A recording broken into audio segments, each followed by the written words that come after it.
What's up, everyone? It is Dan here again, and welcome to another episode. Today we're going to be talking about residential plumbing, in particular, the supply side of residential plumbing. I'm going to give you all a quick walkthrough of the tools and materials used, and then I'm going to take you all outside in just a few minutes. We actually have a leak in the water main coming into our house, so I'm going to show you all how I go about repairing that. Let's get to it!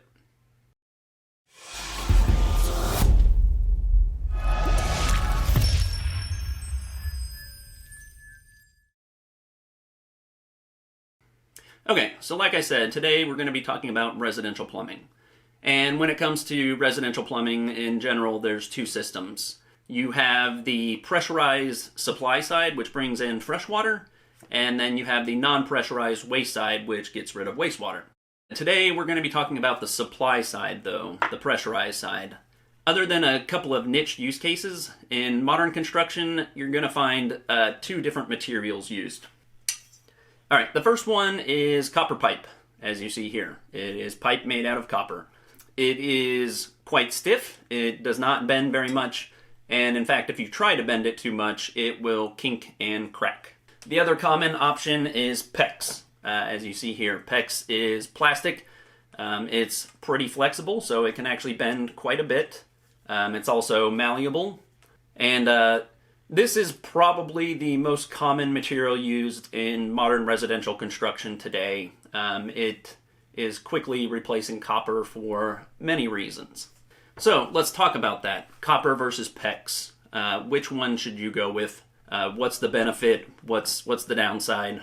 One of the big benefits to PEX over copper is that, at least PEX A over copper, is that PEX A being flexible and malleable, if they freeze, the pipe is actually unlikely to burst. Whereas copper, if it expands even a little bit due to the water inside freezing, it will crack.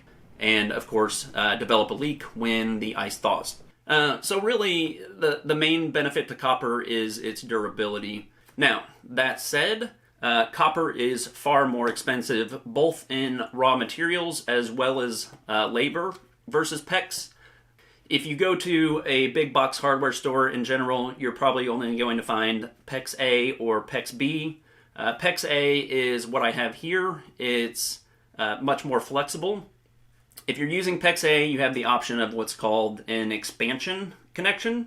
So for expansion connections, you actually use a tool that goes inside the pipe and it expands the pipe itself.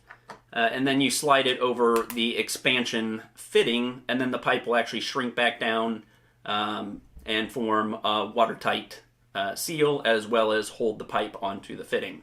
The other option, which I'm going to be showing you all today, is to use a metal ring to crimp or clamp the pipe onto the fitting. When it comes to the metal rings, you actually have two different options again. So the first option, which I don't have an example of here, is a solid copper ring. So it looks almost like that copper pipe that I just showed you if they cut, just a small piece off. And so that copper ring would actually slide over the pipe, which is already slid over the fitting. So you use a tool that actually fits all the way over that copper ring, and it actually crimps the entire copper ring onto the pipe and the fitting. The other option are these steel bands like this. They actually have sort of a shoulder or a protrusion here, and you use a tool like this that actually fits on that protrusion like this, and then when you squeeze the handles of the tool, it actually clamps that ring down. So of course you would have the ring over the pipe and the fitting like this, and then you use the tool to clamp that ring down. Now, there's pros and cons to the two different rings that you could use, either these steel clamp style rings or the copper crimp style rings. Really, one of the main benefits to the copper rings are they're cheaper because they're just a copper band, whereas these stainless steel ones, they require quite a bit more manufacture work. The benefits to the steel rings, though, they're very beginner DIY friendly. the tool which actually clamps the ring, it won't let go of this protrusion until it is clamped down to spec. So it's pretty much impossible to not clamp this down tightly enough to form a watertight seal. So it makes it very beginner DIY friendly. The other thing is steel is a little bit stronger, of course, than copper, and so either over time or, for example, if your pipes do freeze, there is the possibility at this joint where the PEX connects to a fitting that if it begins expanding, that will actually begin pulling or rather pushing the pipe away from the fitting. And so with the softer copper rings, it's a little more likely that that pipe might actually slide off of the fitting enough to develop a leak. Both types of rings are approved by pretty much all plumbing codes, so you can't really go wrong with either one. These stainless steel rings are a little bit more expensive though, but for a DIYer like me, where I only use a handful of them at a time, the price difference is pretty negligible. I prefer the ones that give you a visual indication that they are installed correctly. The copper ones, on the other hand, after you crimp them down, you actually need to use a tool that slides over the ring to make sure the ring was crimped fully. So really, the only other thing you need to know in order to do PEX plumbing then is how to cut it.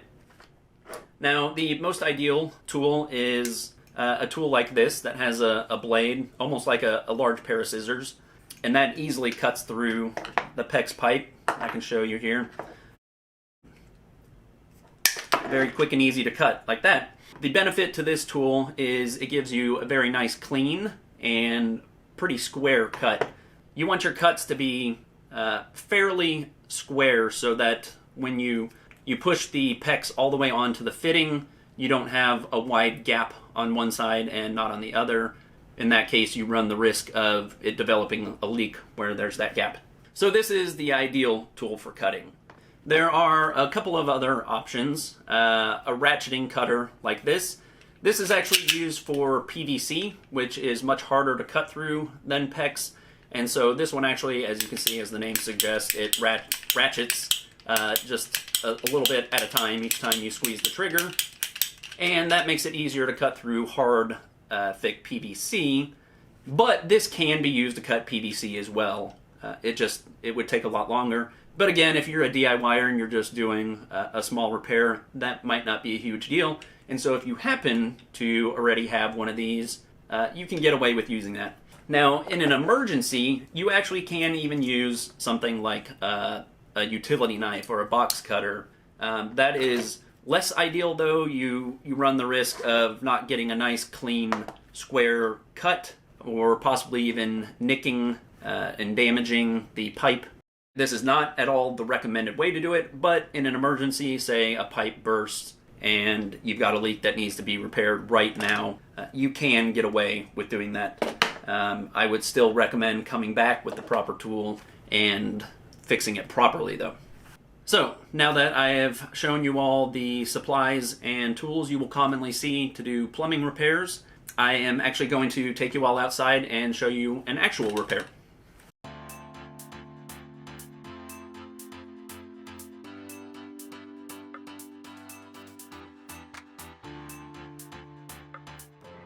See my little friend down there?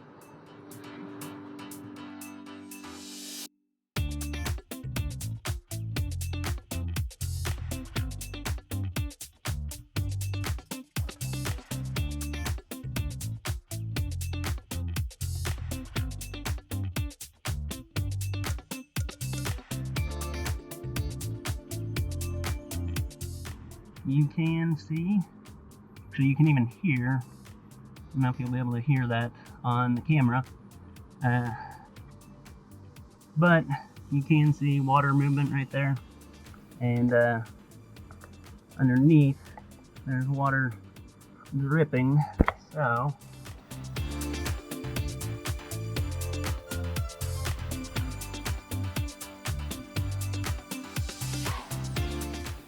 Okay, yeah, I can feel it's coming from this elbow right here. So there's a soldered connection from this pipe to this elbow, and I can actually feel the leak underneath there. It's just a small one, but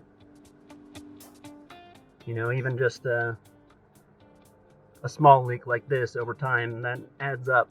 So as I mentioned before, this line actually goes to this spigot out here, and we don't want that spigot anymore. First of all, it's the one that caused the leak in our house, but we don't like where that spigot is anyway. We've never been a fan of its location. So what I'm going to do is actually just cut this pipe up here and cap that, and then inside the house I'm going to do the same to the spigot. I'll cut the line going to the spigot and cap it, just to make sure nobody confuses it with a line in use, so it's obvious it's no longer being used. And then eventually we'll remove that spigot out of the wall altogether, but we actually want to run a line over to the side of our house over there and put probably like a hydrant, you know, a yard hydrant. That's our plan. We're not going to be doing that today though. So what my plan actually is cut the copper down here prior to the cutoff valve, and then cut it up here as well. And then, like I said, I'm going to cut this smaller line that tees off and cap it. So we'll get rid of this tee altogether and this valve altogether. Well, this valve will be going to, I actually have a replacement. And then we're gonna replace this section with some PEX. I have a PEX cutoff valve, a 3/4 inch, which is what this line is. And then I've got a 3/4 to 1/2 inch tee, which is what you actually see right here, except I've got one for PEX. And I'm going to tee off this way with a 1/2 inch line. And then I've got a 1/2 inch cutoff valve as well that I'm going to put in there. But I'm going to just go ahead and cap that off, because like I said, we're not going to hook that up today. But that line and the valve will be in place and ready to go when we are ready to get that hydrant set up over on the side of the house. So I am going to go ahead and turn off the water again and try to get this cleaned up a little bit better so I can cut these lines and get this repaired. Yeah. So here's what that looks like.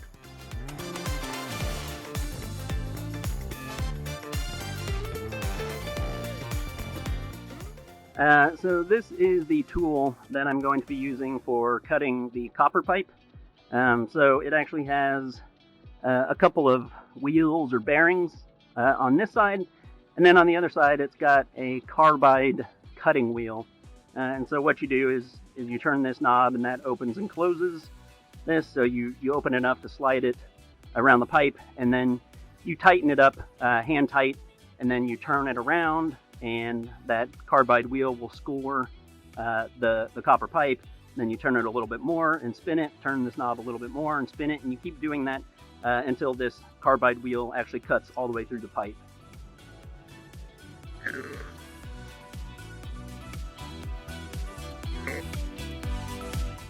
So you can actually see it's starting to score the copper pipe there.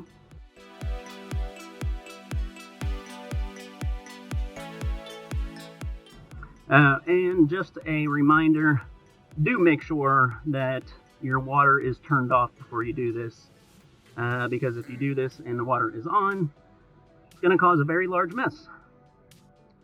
But as you'll see here, even if your water is off, there's a decent chance that there might still be some water in the system, and so don't be alarmed if a little bit of water starts squirting out like this, because this is one of the lowest points in my house on the plumbing system. So all the water that I was not able to get out of the plumbing system is now going to be coming out from here. The important thing is this is not a terribly high pressure spray, and so I know that my water is off, and it should not release a ton of water here.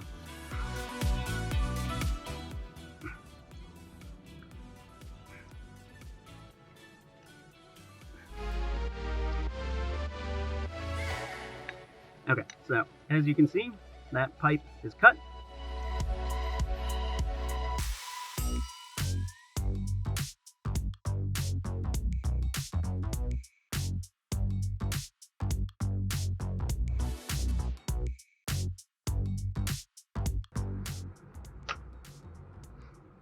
Okay, so you can see both of those are cut.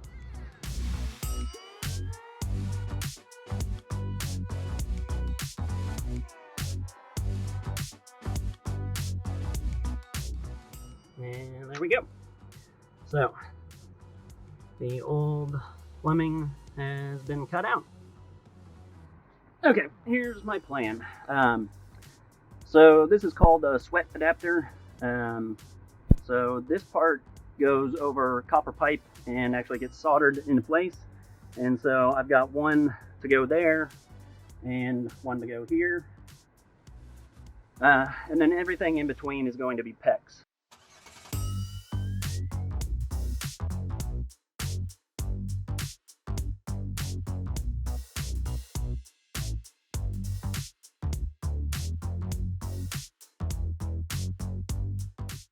Okay, next up, we need to clean our fitting to make sure we remove any oxidation from that as well.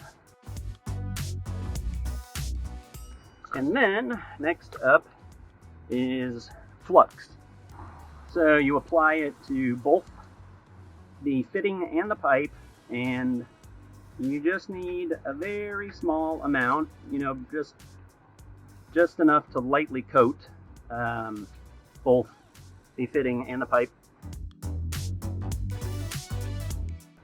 And then we go ahead and put the fitting on the pipe into place like that. And so basically what you do is apply the heat to the fitting underneath, because heat rises. So you apply it underneath so that the heat rises up to the top. And once that gets hot enough to take some solder, like I said, it basically just gets sucked up.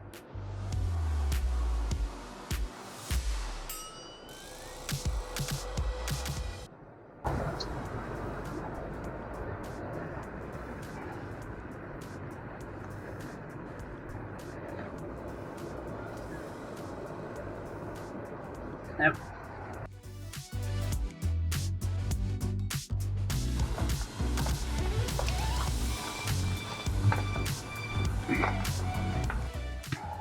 light my blue torch again, and again apply the heat to the bottom side of the fitting.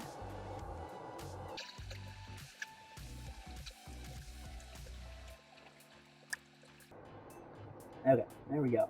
So you can see the solder starting to melt now. Okay, this is cool to the touch now, so we can go ahead and start working on getting this valve attached to that. So what I am going to do first is cut a short length of 3/4 inch PEX here.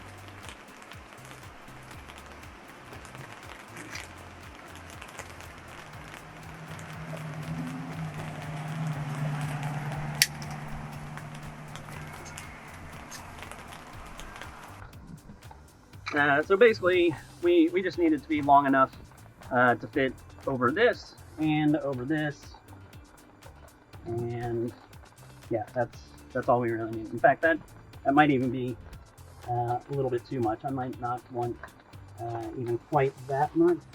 I'm going to cut this a little bit shorter, you know, maybe like that.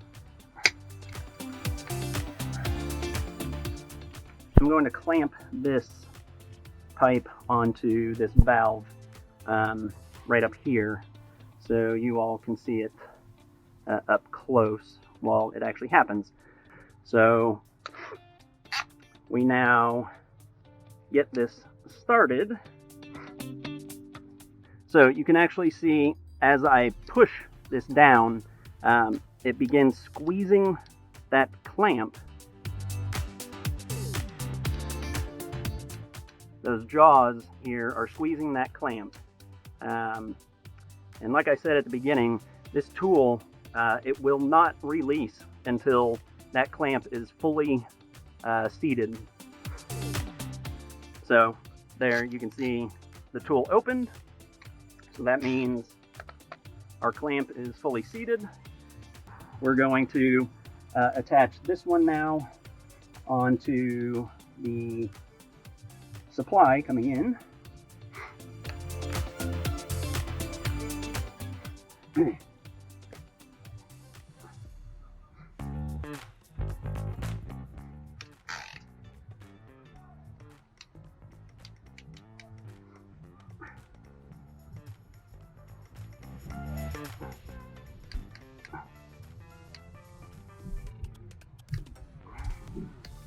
It's kind of a weird, awkward angle to be doing this.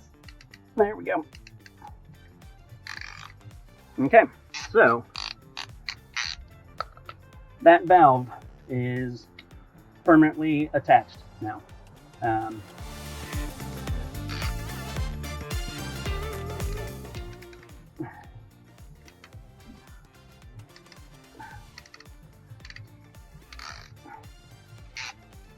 So, as you can see, this is super simple to do. It's very DIY friendly. It is almost impossible to mess this up. It's really that easy. You know, I just realized I grabbed a blue Sharpie and I'm using blue PEX. That might not work very well, but let's give it a shot, see what happens.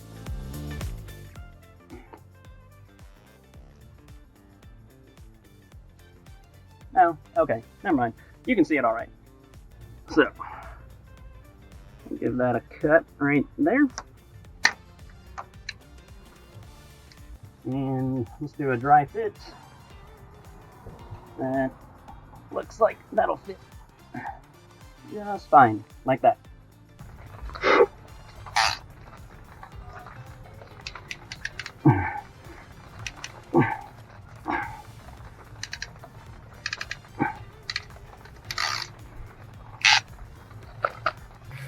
I'm going to cut just a short length of this to cap or plug. So I only need it to be, you know, maybe about that long. And so I'm just, like I said, I'm just going to plug this end. So this is a plug, kind of like a cap basically. So it's just going to go in there, and that will prevent, you know, in the off chance that somebody does open this valve, nothing will actually come out. It's capped off. And then yeah, eventually we're going to run a line over to the side of the house to add a hydrant.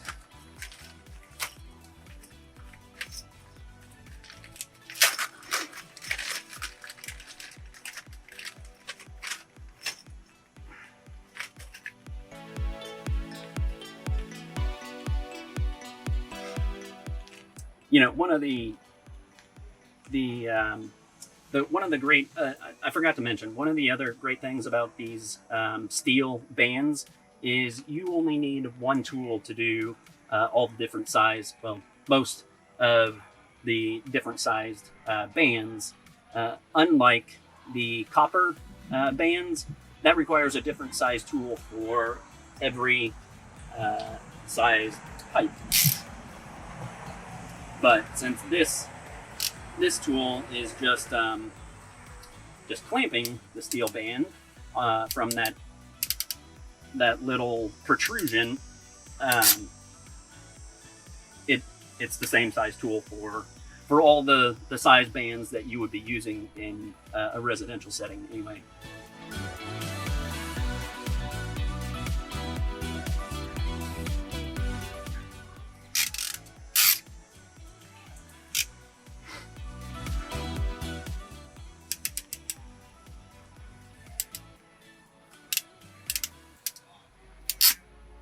There you go. Super, super duper simple. Now I'm just going to attach that guy right there. So, cut another short section like that. Yeah, like that.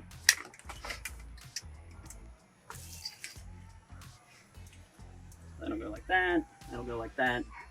And we'll have a valve ready to go as soon as we're ready to add that yard hydrant.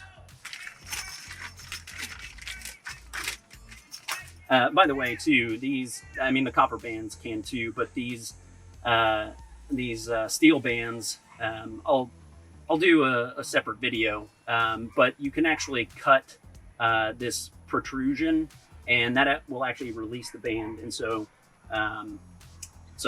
eventually I can just cut this band and take this plug off, and then run my new line right from there. I don't have to cut anything. You know, I don't have to run anything new. That's a great benefit to PEX as well over copper, because desoldering copper is messy and ugly, and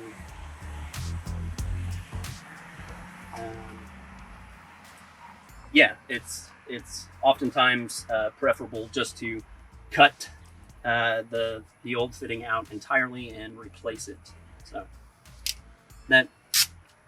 this makes it much easier to reuse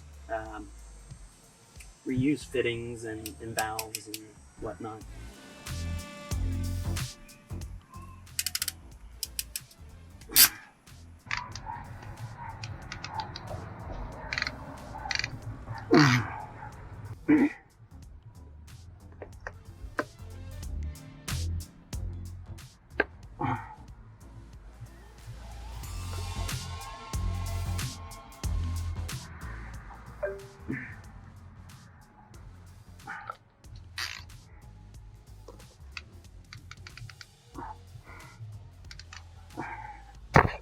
Oops. Did I move that too much? No, you can still see everything. Okay.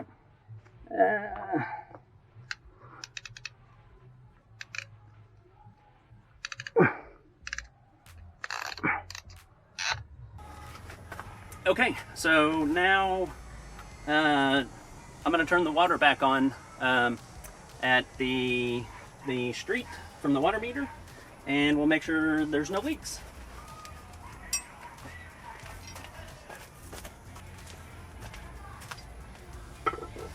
Okay, the water's on, and I'm going to give it a minute and make sure nothing is leaking.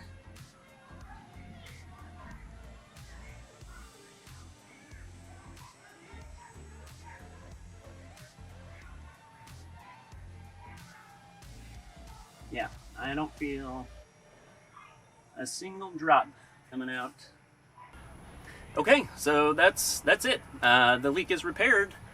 All I need to do now is put this box back in place and replace all the soil that I dug up, and then of course clean up. I highly suggest, if you're a homeowner or condo apartment owner, whatever it is, if you own your own property, that you learn how to do this. It's a super handy skill to have, and it really is. They make it almost impossible to screw up. So thank you so much for watching. If you found it useful, please show your support by clicking that like button down below and maybe even subscribing to our channel. We will catch you on another episode very soon. Bye-bye.